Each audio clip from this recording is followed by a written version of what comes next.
একটা লোক দাখিল পাশ হইয়া তারপর তিনি এই ১৫০০ বছরের সংরক্ষিত ইসলামের ব্যাখ্যা বিশ্লেষণ ফু দিয়ে উড়িয়ে দিচ্ছে, আর তার ভক্তরা খুব শিক্ষিত মানুষ, তারা হযরতকে মাথায় নিয়ে ঘুরে। বুঝো, পীর সাহেব যদি দাখিল পাশ হয়, তার অনুসারীরা কি পাস?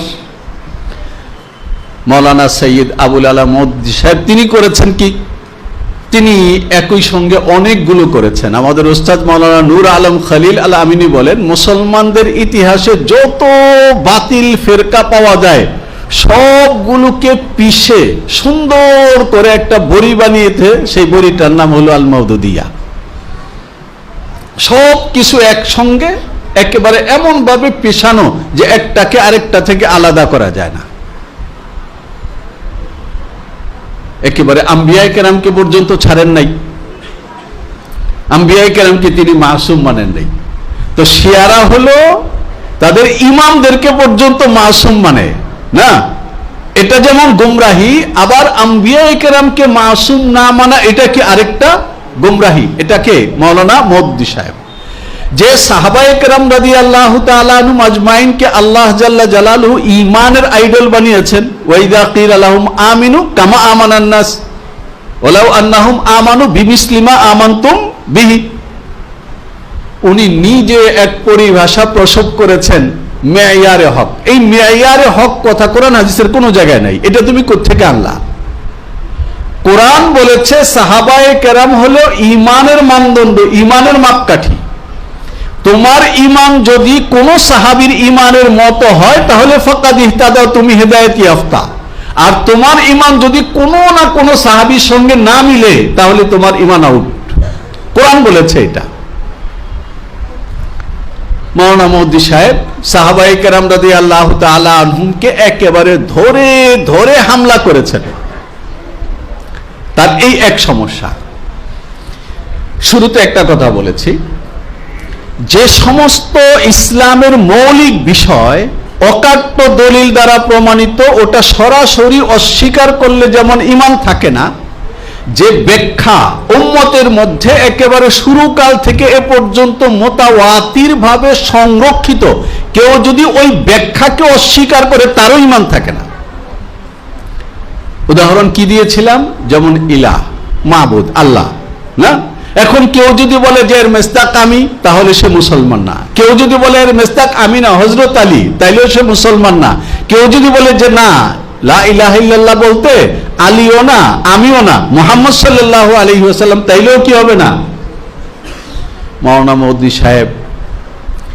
মওদুদী সাহেবের আকীদাগত যে সংকট, এই সংকটের কেন্দ্রীয় জায়গা মানে স্পর্শকতার জায়গা, যেটা শোনার পরে মানুষ মুসলমানদের রক্ত টকবক করে উঠে, সেটা হলো নবী এবং সাহাবী।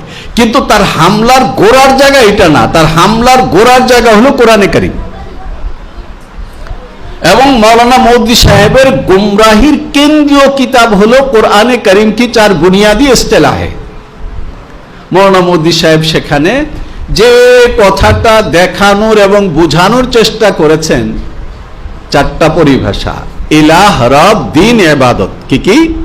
ইলাহ, রব, দ্বীন, ইবাদত। তিনি বলেছেন যে এই চার পরিভাষা সাহাবায়ে কেরাম তো বুঝতেন, তার পরবর্তী সময়ে এসে মানুষেরা এর মূল অর্থ এটা ভুলে গেছে, ফলে কোরআনে কারীমের 3 ভাগের 2 ভাগই নজরের আড়ালে চলে গেছে। উনি পাইলেন কই? হ্যাঁ, নজরের আড়ালে যে চলে গেল সাহাবায়ে কেরামের পরে, তো আপনি এত বছর পরে এসে আপনি কই পেলেন? তাইলে কি আপনার কাছে ওহী আসে? আসতেও পারে। ভদ্রলোক অনেক বড় শিক্ষিত ছিল, এসএসসি পাস, দাখিল পাস, দাখিল, মেট্রিকুলেশন। তারপরে আমরা বলি না, মাওলানা আব্বাস আলী খান তার জীবনী লিখেছেন মাওলানা মওদুদী নামে। এই মগবাজারে তাদের যে কেন্দ্র, সেখান থেকে এটা বিক্রি করা হয়, প্রচার করা হয়। সেখানে বলা আছে এই কথা, একটা লোক দাখিল পাস হইয়া তারপর তিনি এই ১৫০০ বছরের সংরক্ষিত ইসলামের ব্যাখ্যা বিশ্লেষণ ফু দিয়ে উড়িয়ে দিচ্ছে, আর তার ভক্তরা খুব শিক্ষিত মানুষ, তারা হযরতকে মাথায় নিয়ে ঘুরে। বুঝো, পীর সাহেব যদি দাখিল পাস হয়, তার অনুসারীরা কি পাস?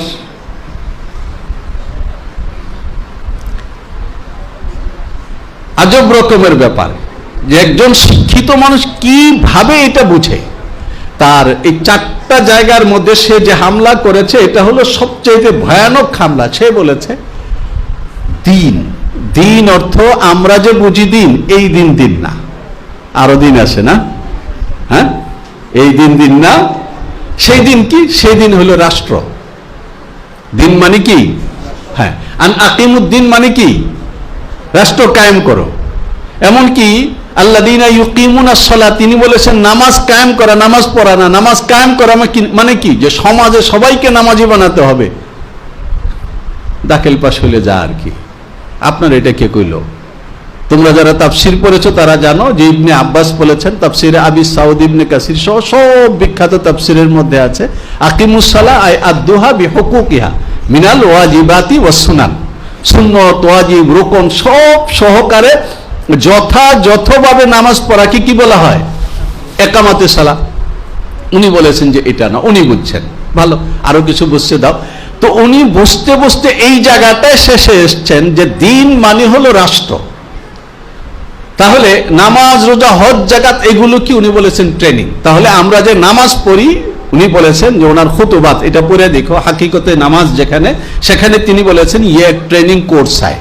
কাজে আমরা যে নামাজের মধ্যে উঠা বসা করি এটা হলো প্র্যাকটিস, ট্রেনিং। আমাদের প্রশ্ন হলো এটা, তাহলে যার বয়স হয়ে গেছে 80 বছর, দাঁড়াইতেই পারে না, ওযু কখন থাকে কখন থাকে না তাও বলতে পারে না, এই লোক ট্রেনিং দিবে কেন?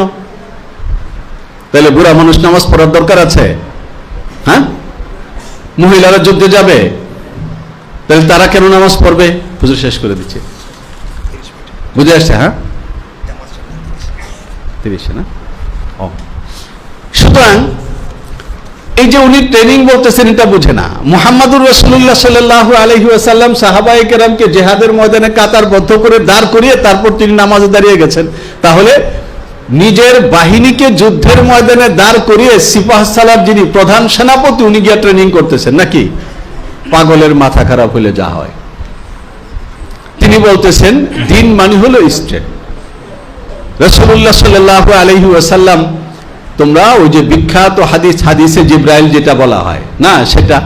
তারপর রাসূলুল্লাহ সাল্লাল্লাহু আলাইহি ওয়াসাল্লাম পরিষ্কার বলেছেন মান রাদিয়া বিল্লাহি রাব্বান ওয়া বিল ইসলামি দীনান ওয়া বি মুহাম্মাদিন সাল্লাল্লাহু আলাইহি ওয়াসাল্লাম নাবিয়্যা ওয়াজাবাত লাহুল জান্নাহ। যেখানে ইসলামকে দিন বলা হচ্ছে আর ইসলামের বুনিয়াদ বলা হচ্ছে বুনিয়াল ইসলামু আলা খামসিন। কোন জায়গার মধ্যেই তো রাষ্ট্র ব্যবস্থা বোঝা যাচ্ছে না, বুঝে নাই কেউ। ভাবসাবখানা এমন যেন আল্লাহ ঠিক মতো বোঝেন না, ওনার সঙ্গে পরামর্শ করে যদি আল্লাহ ইসলামটাকে বানাইতো তাহলে ঠিকঠাক মতো বানাইতে পারত। সালাফের মানিত ব্যাখ্যা, উম্মত 1500 বছর ধরে ইসলামের মৌলিক বিশ্বাসগুলোকে যেই অর্থে ধারণ করে এসছে, কেউ যদি ওই অর্থের বাইরে চলে যায়, যদি সেটা কাতঈ হয় তাহলে কাফের হয়ে যাবে, যদি কাতঈ না হয় তাহলে গোমরাহ হয়ে যাবে। এজন্য মাওলানা মওদুদী সাহেব এবং তার দল গোমরাহ, এতে সন্দেহ নাই। এমনকি আহলে হাদিসও গোমরাহ। মাওলানা আমিন সফদরকে বলা হয়েছে আহলে হাদিসকে গোমরাহ বলবেন, উনি বলেছেন যারা আহলে কোরআন, কোরআন বড় না হাদিস বড়? তো আহলে কোরআন যদি গোমরাহ হয়ে গিয়ে থাকে বড় ভাই, তাহলে আহলে হাদিস তো গোমরাহ হওয়ার জন্য কিচ্ছুই লাগে না, এটা বড় ভাইয়ের হাত ধরে হাঁটতে হাঁটতে গোমরাহ হয়ে যাবে।